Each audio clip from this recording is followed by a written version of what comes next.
লিচু কত করে বলতো? 100 টাকা কিলো। 120 টাকা বাজার চলছিল নাকি?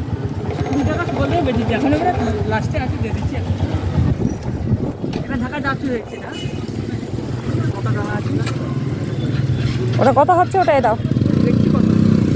1 কিলো 200 বাবার 1 কিলো আর 200? লিচু এত ভারী?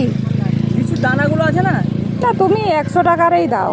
120 টাকা দাও না, আরো বেশি দিয়ে দিলাম। না না না বেশি। 100 টাকাই দেবো। হুম, তাহলে একটা ছোটো টাকা দেবো। তাই তো। তাহলে ভালো হবে তো 50 টাকা। তারই তো 500। ছোট দানাটা। 1 কিলো বেশি আছে। হ্যাঁ 1 কিলো বেশি আছে। কিলো 8 টাকা। লিচুটা করে দাও।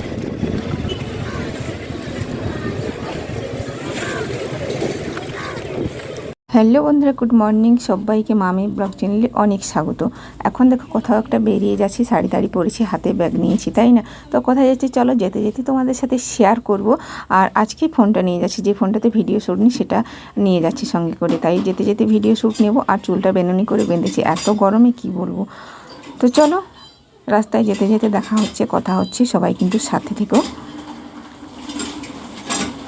তো এই দেখো যেতে যেতে বলি তোমাদেরকে, আমি যাচ্ছি আজকে শেষমেশ চিন্তাভাবনা নিয়ে বেরিয়ে পড়েছি মাথার ডাক্তার দেখাতে, মাথার চিকিৎসা করাতে। তো এই হচ্ছে চন্দ্রকোনা রোডের বাজার। তো সেখানে আমরা পৌঁছে গেছি।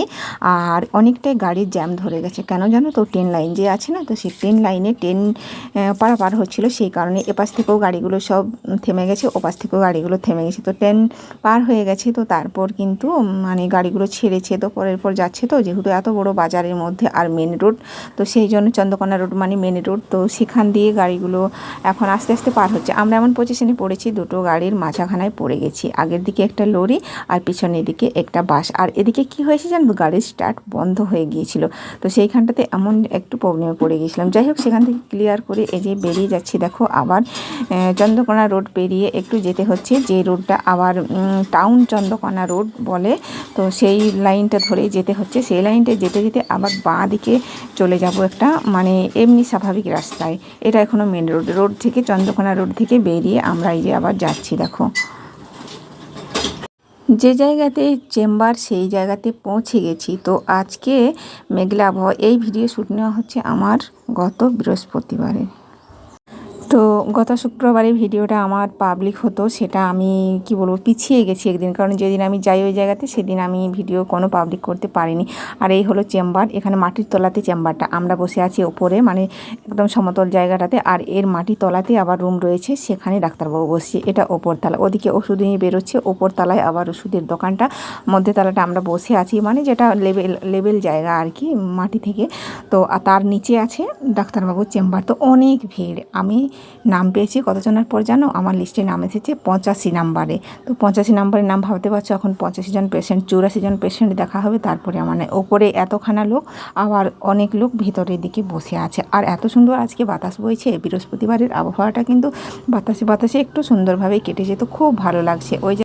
আর আমি এ পাশটাতে বসে আছি, আর তোমাদের দাদাভাই ও পাশে বসে রয়েছে, যে জায়গাতে বাতাস দিচ্ছে। এখানটাতে একটা ফ্যান চলছে, আমি যেখানে বসে রয়েছি। ওই যে দূরে তোমাদের দাদাভাই বসে রয়েছে ওই পাশটাতে। আর জুতো দেখছো, জুতোর যেন হাট বসে, কারণ এত মানুষ আছে। ওই মানুষগুলো যেগুলো জুতো খোলা সেগুলো সবই কিন্তু ভেতরে আছে। আর ওপরের দিকে তো আবার এত মানুষের ভিড় রয়েছে।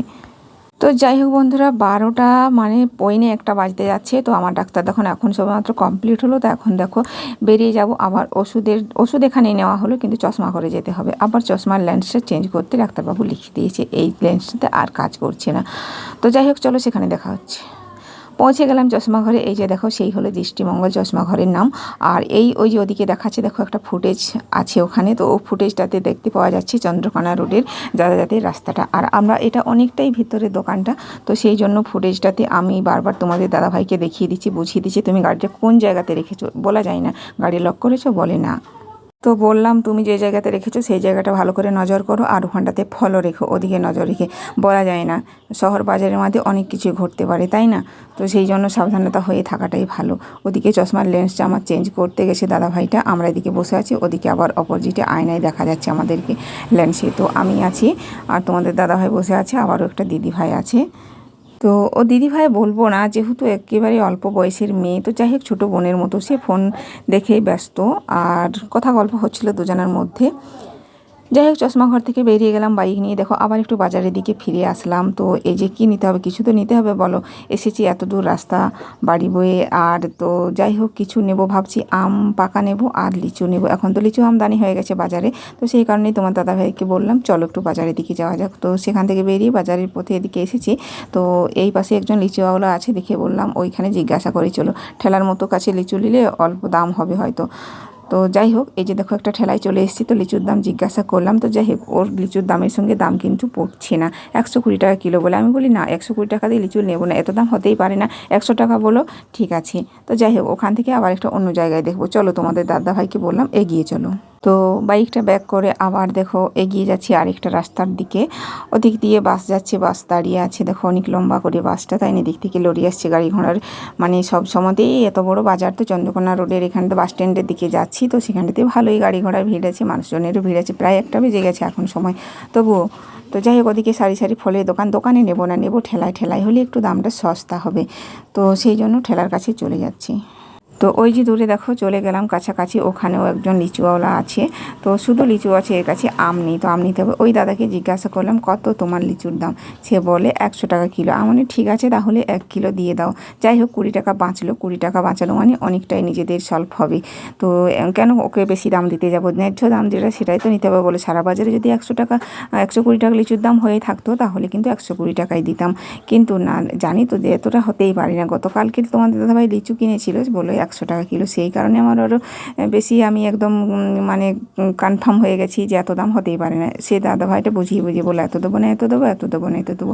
আমার না এতই দাও।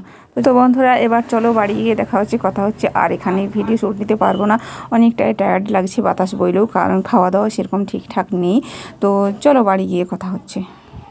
গুড ইভিনিং বন্ধুরা। তো এখন দেখো বিকেলে কি করছি আমি, আর খাওয়া দাওয়া করে রেস্ট নিয়ে স্নান করে আবার স্নান করলাম। তো যাই হোক এসে এখন দেখো বিকেলে কাজ নিয়ে বসেছি। তো কাজু বাদাম ছাড়াচ্ছি। দেখো কাজু বাদামগুলো কেন ছাড়াচ্ছি বলো তো, একটু মানে বের করে নিচ্ছি ভিতরের বাদামটা। তো ছিটে ছিটে বেশ রস বের হচ্ছে, জানি না কী হবে, সেগুলো তো হাতে লাগছেই। তো ভাবছি আজকে একটু সিমাইয়ের পায়েস বানাবো বিকেলের দিকে। তো ফ্যান চালিয়েছে আর এমন ঢং দেখিয়ে বসিয়েছে, দেখো কি বলবো, নির্লজ্জের মতো, তাই না? তো যাই হোক বন্ধুরা আজকে এরকমই বসাটা হয়ে গেছে, কিছু তোমরা মনে করো না। তো যাই হোক একটা দেখো আবার বস্তা সেলাই ছুঁচ নিলাম, তারপর থেকে দেখো ওর থেকে বাদামটা বার করে নিচ্ছি। তো রসে হাতে দুটো ভর্তি হয়ে যাচ্ছে আঠার মতো, জানি না কি হবে প্রবলেম। যদি কিছু হয়ে থাকে অবশ্যই তোমাদের সাথে শেয়ার করো। যাই হোক বন্ধুরা আর ভিডিওটা বড় করবো না, এখানেই শেষ করছি। সবাইকে টাটা।